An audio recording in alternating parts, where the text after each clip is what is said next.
আজ আমি খুবই শঙ্কিত হয়ে আপনাদের সামনে কথাগুলো বলতে বাধ্য হচ্ছি। আমার নাম অতন্দ্র নরিপা। আমি কবিতা লিখি।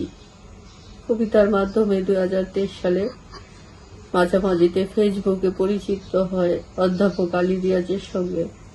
আমার কথাগুলো মনোযোগ দিয়ে একটু শুনবেন আপনারা। আমাদের সঙ্গে অনেক কথা হতো, তার একাকিত্ব আর নিঃসঙ্গতার কথা শেয়ার করতো আমার সাথে। এভাবে আমাদের সম্পর্কটা একটু একটু করে গভীরের দিকে যাচ্ছিল। এর মাঝে গত বছর আওয়ামী লীগ সরকারের পতনের পর উনি ঢাকাতে আসেন ডক্টর ইউনূস সরকারের কাজ করার জন্য। এসে আমাকে ডেকে নেন। যেহেতু সম্পর্কটা একটু গভীরে যাচ্ছিল, উনি যখন আমাকে ডাকে আমি তার ডাকে সাড়া দিই। প্রথমে আমরা হোটেল ইন্টারকন্টিনেন্টালে কয়েকদিন থাকি, এরপর বিভিন্ন জায়গায় তার সঙ্গে যাই। আমাকে ছাড়া উনি বাঁচবেন না এমন কথা বলতেন, শুনতে ভালোই লাগতো। খুব শীঘ্রই বিয়ে করে আমাকে আমেরিকা নিয়ে যাবেন এমনটাই কথা ছিল। এর মধ্যে আমি কনসেপ্ট করি। আপনারা বলতে পারেন এই যুগে কেন এমন হলো।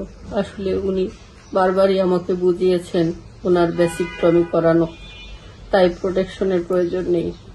আমিও এত বড় মাপের মানুষের কথা বিশ্বাস করেছি। তাছাড়া যেখানে আমাকে বিয়ে করে আমেরিকায় নিয়ে যাবেন সেখানে তো তাকে অবিশ্বাস করার কোনো কারণই দেখি না।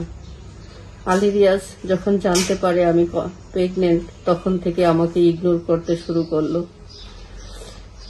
একদিন দিলরুবা শারমিন নামে এক ভদ্র মহিলা আমাকে কল করে অনেক বুঝিয়েছেন। উনি বারবারই বলেন যে কোনো মুহূর্তে দেশের অবস্থা খারাপ হবে, আওয়ামী লীগ যে কোনো মুহূর্তে ব্যাক করতে পারে, আওয়ামী লীগ ব্যাক করলে খুবই ভয়ানক হবে আলী রিয়াজের জন্য।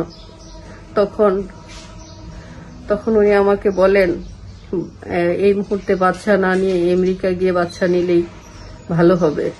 আমি ওই মহিলার কথা বিশ্বাস করেছিলাম। বুঝিয়ে শুনে উনি আমাকে ধানমন্ডি গণস্বাস্থ্য হাসপাতালে নিয়ে অ্যাবর্শন করান। এরপর থেকে আলী রিয়াজ আমার সঙ্গে যোগাযোগ বন্ধ করে দেন। আমিও পাগলের মতো হয়ে যাই, বিভিন্ন মাধ্যমে যোগাযোগ করার চেষ্টা করি।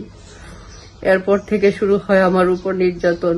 পুলিশ আমাকে হুমকি দিচ্ছে, এখন তো আমাকে তুলে নিয়ে গিয়ে গুম করার হুমকি দিচ্ছে। আমি ভয়ে ফোন বন্ধ করে রাখি, বাইরে যেতে পারি না, নিজের বাসাতেও থাকতে পারি না, বোরখা পরে ঘুরে বেড়াতে হচ্ছে। আমার জীবনে এমন ভাবে বিপন্ন করবেন উনি আমি ভাবতেই পারিনি। আমার কি দোষ? আমি তো খুবই সাধারণ একটা মেয়ে, আমি সাধারণভাবে বাঁচতে চাই। আমি তো আলী রিয়াজের বিরুদ্ধে পাবলিকলি কোনো কথা বলতে চাইনি, আজ উপায় না পেয়ে বলতে বাধ্য হচ্ছি। আমি বাঁচতে চাই, আমি সাধারণভাবে বাঁচতে চাই। আমি তো তার কোনো ক্ষতি করিনি, তাহলে উনি কেন আমাকে সাধারণভাবে বাঁচতে দিচ্ছে না? আমি বাঁচতে চাই, আমি স্বাভাবিকভাবে বাঁচতে চাই।